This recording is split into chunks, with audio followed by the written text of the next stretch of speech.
Ok, pessoal, mais uma vez estamos aqui gravando um vídeo para o canal Física Simples.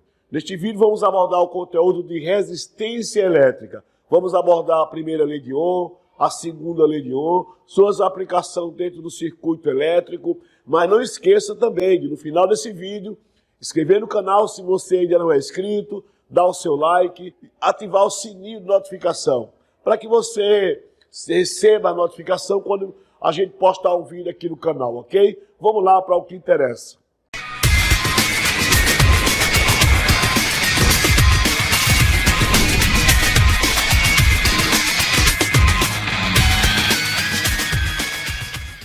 O que diz a primeira lei de Ohm? Ela diz que em um resistor ohmico, em que a temperatura é mantida constante, a intensidade de corrente é diretamente proporcional à DDP que a originou. E também essa lei, ela mostra que a resistência elétrica é inversamente proporcional à intensidade de corrente. Vamos analisar esse fenômeno aqui no experimento. Quando eu aumento a tensão, a intensidade aumenta. Quando eu diminuo a tensão elétrica, a intensidade de corrente também diminui. E olhando agora, vamos manter agora a tensão constante e vamos alterar agora a resistência elétrica. Quando eu aumento a resistência, a intensidade diminui.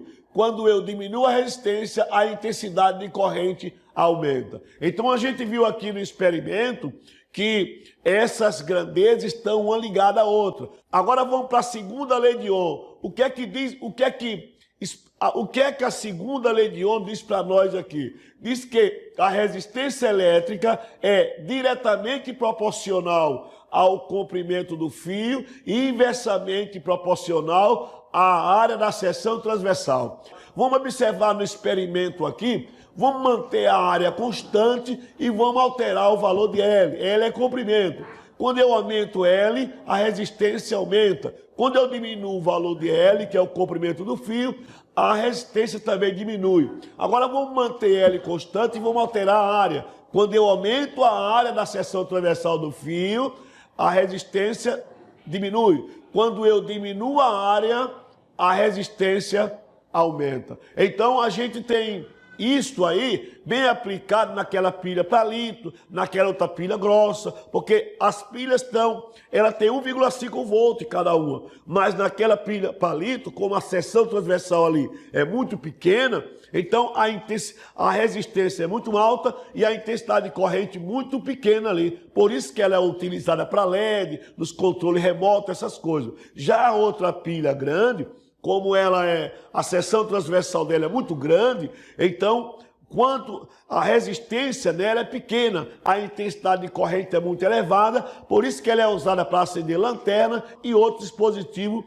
que exigem uma intensidade de corrente maior. Vamos agora para uma questão que é abordada nas questões lá no Enem, no vestibular. Ela diz o seguinte: desconsiderando a influência da temperatura no calor específico e na resistividade, vamos analisar essas duas questões relacionadas a um mesmo chuveiro quando a sua DDP é constante.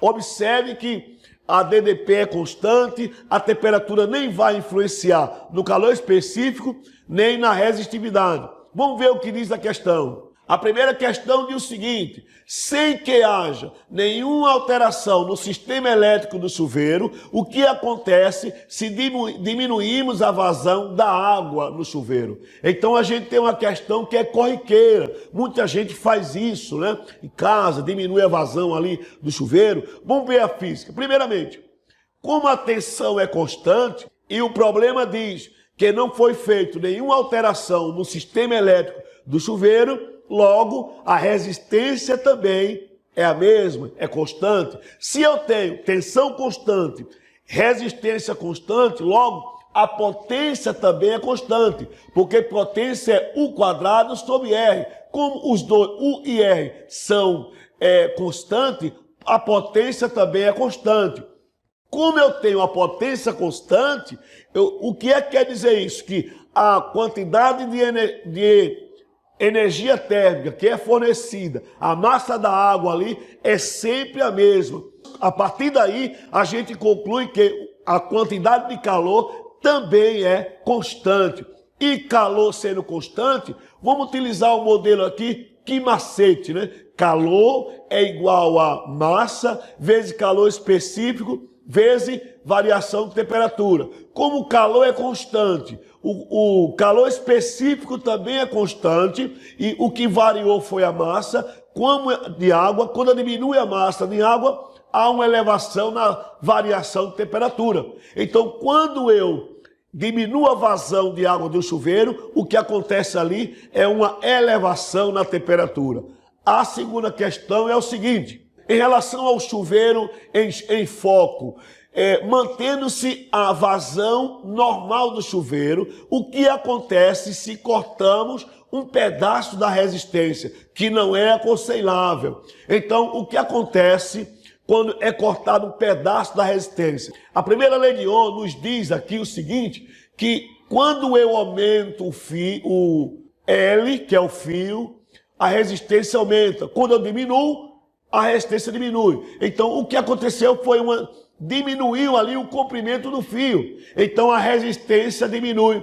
Aí eu vou lá para a primeira lei de Ohm. A primeira lei de Ohm diz o seguinte, que quando eu diminuo a resistência, a intensidade de corrente aumenta. Logo, como potência é igual a U, a intensidade aumentou, a potência do chuveiro também aumentou naquele momento, por ter acontecido aquele processo ali de diminuir a resistência do chuveiro, ok? Espero ter tirado sua dúvida aqui, não é? Para a questão do Enem, de vestibulares, e até a próxima, se Deus permitir.